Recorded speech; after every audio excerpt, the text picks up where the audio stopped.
Hello, and a very warm welcome to Luminate at Home. My name is Lydia Beilby, and I'm an artist based in Edinburgh.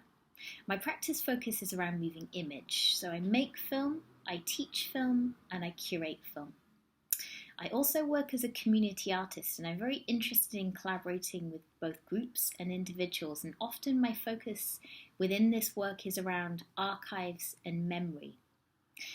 And I'm interested in the ways that we can connect with others through memory and through the sharing of memories and narratives around our own histories. And in fact, this discussion of archives is one that's very central to the work that we're going to be doing today. We're going to be embarking upon a piece that's called Create Your Own Living Archive. And when you think of archives, the first thing that might come to mind are museums. Well, that's correct. Sometimes archival materials are held in museums, but the thing is that these materials are inaccessible to us. They're not things that we can hold in our hands. They're not things that we can touch. They're not things that we can engage with. They're often seen to be things that are inaccessible, things that are very old, and that have huge monetary values. And I want to tell you that you are an archive and that you have an archive that's both valuable and incredibly emotionally resonant. So within our bodies, we're all an archive of the experiences that we've had, the times that we've lived through. But moreover, we also have a rich patchwork of archival material around us, in our homes, in the places that we live, and through the memories and the experiences that we hold dear to ourselves.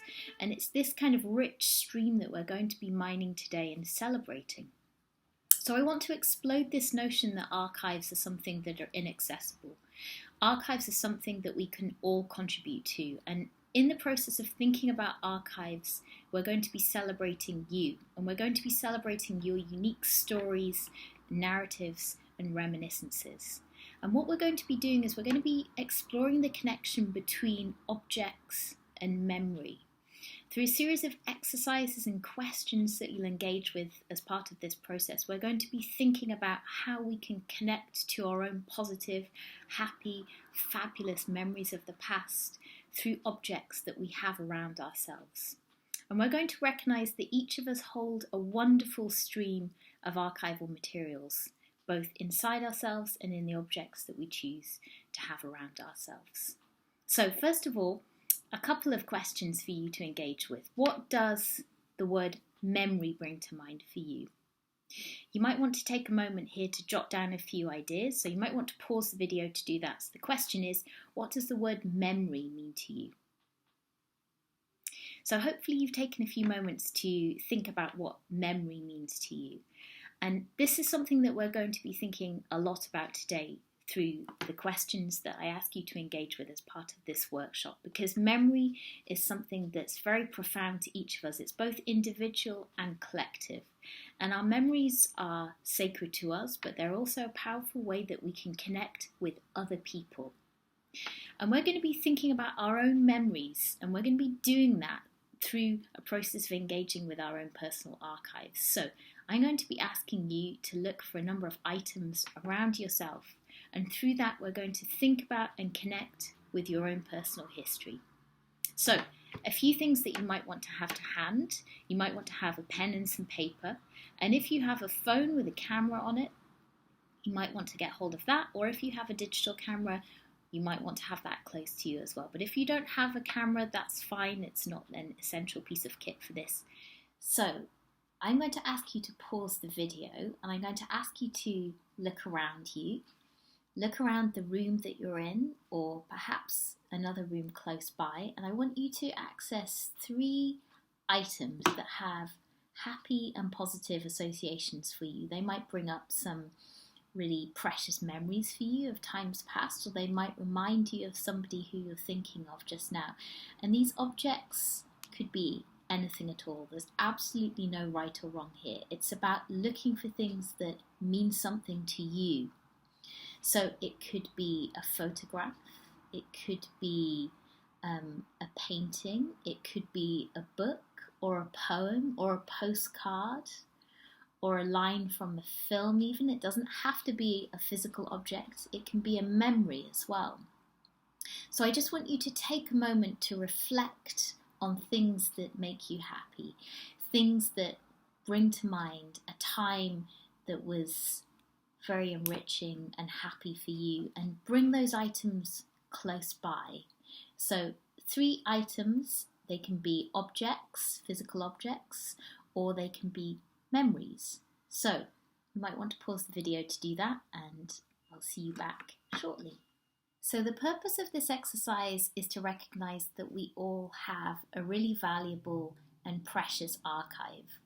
And this archive is made up of a rich patchwork of our memories, the things that we've done in our lives, the things that we've seen, the places that we've been, the friendships that we've had, the interactions that we've had with others, special moments of connection.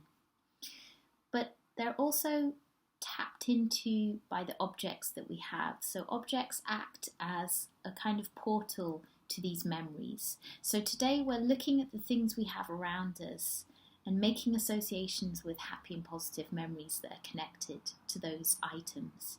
And it's about recognizing that each and every one of us has a ream of very precious and valuable stories to tell about our lives. Each and every one of us has something really powerful to offer, and it's about excavating those narratives. It's about celebrating those stories. So I want you to reflect on things that have meant something to you, objects that mean something to you, and through those to tap into the stories that they bring to mind and the happy memories that they bring to the fore.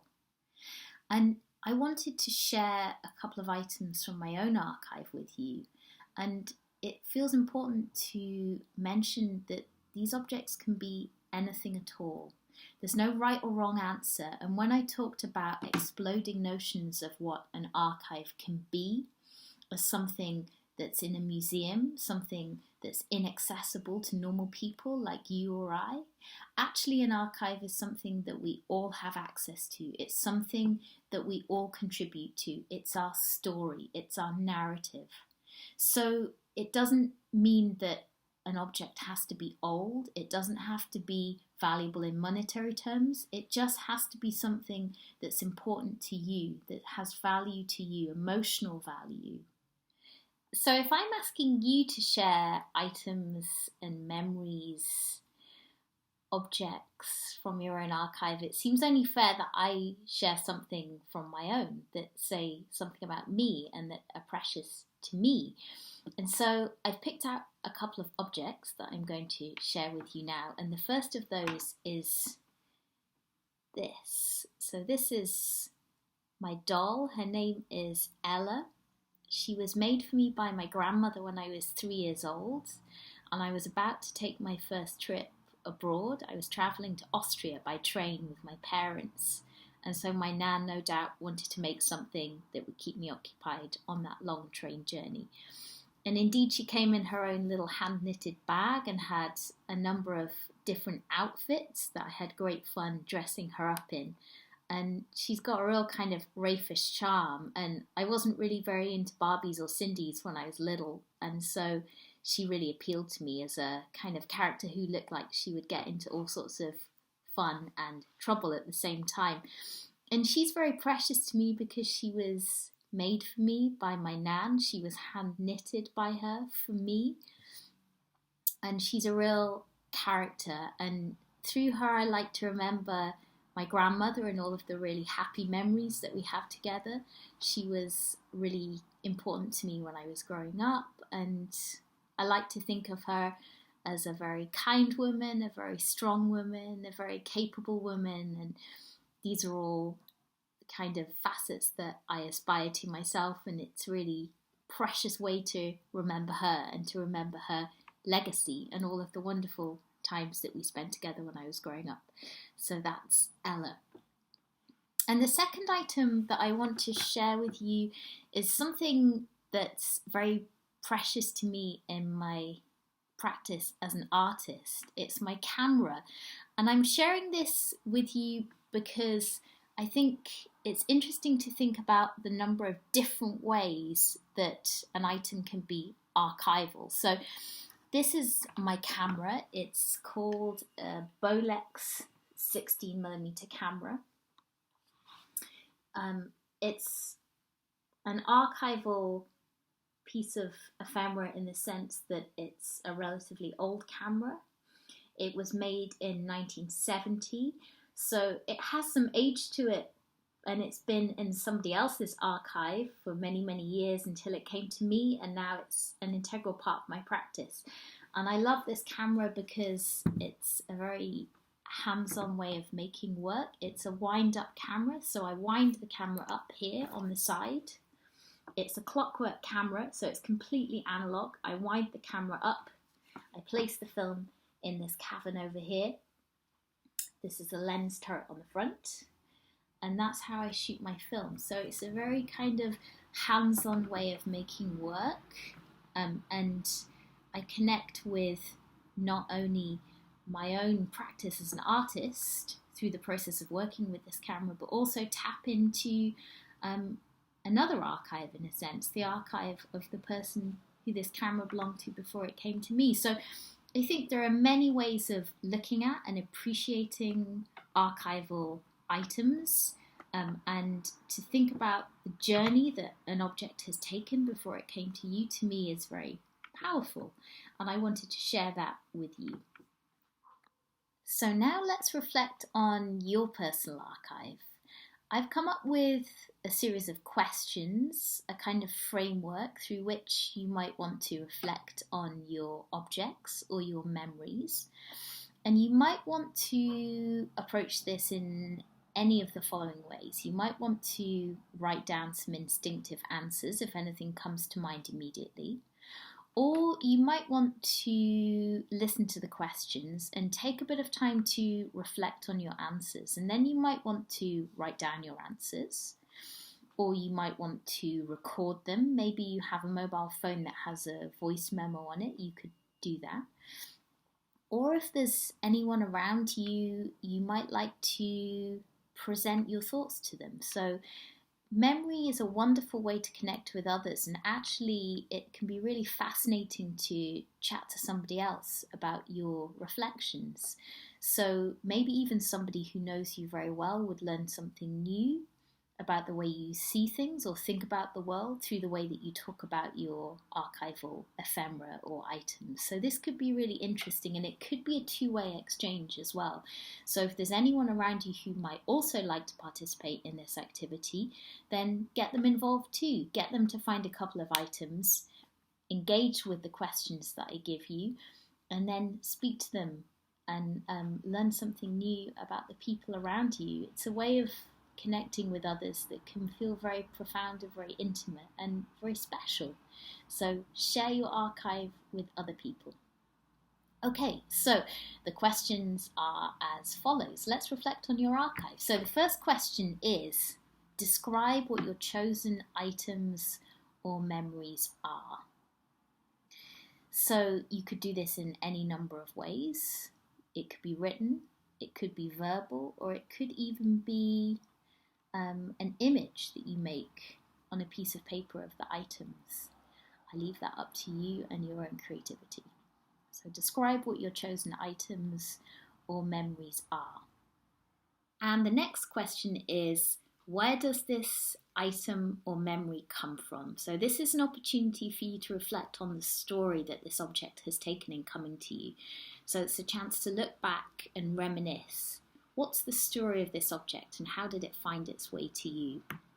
And even if this is a story that's well known to you, perhaps it's not well known to others around you, or it's something that you'd like to share about yourself, because the purpose of this exercise is to recognize that your stories and your narratives are fascinating and valuable, and that we should share them with those around us. So take a moment to reflect on that. And the next question is quite a personal one, and it's, what does this item or memory mean to you? So again, this is a question about connecting with the object in a meaningful way personally. So without the personal interaction that an object has, an object is simply an object, but what makes it interesting and valuable is the connection that you have to it. So tell us why this object is precious to you. Tell us why it's meaningful to you. And the next question is, what does this object or memory say about you? So this is a question, again, delving back into your own personal history. Maybe it connects with a particular time and a place. Maybe it connects with a particular person. What thoughts do these objects bring to the fore for you? What memories, what positive memories and reflections on our own lives does this object bring to the fore?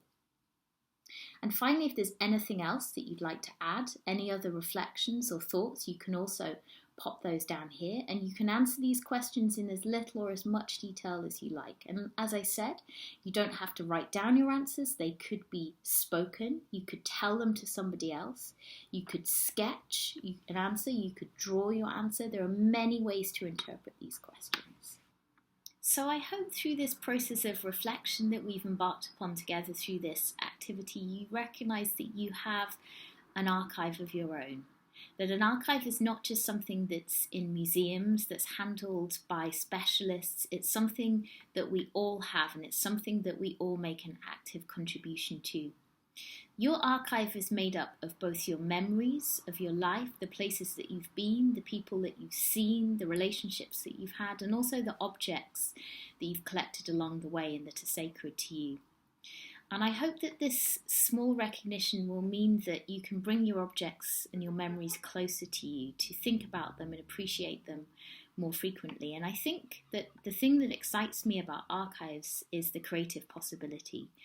And I have a few suggestions for you of ways that you might want to think about repurposing your archive in order to keep it vital and to engage with it creatively.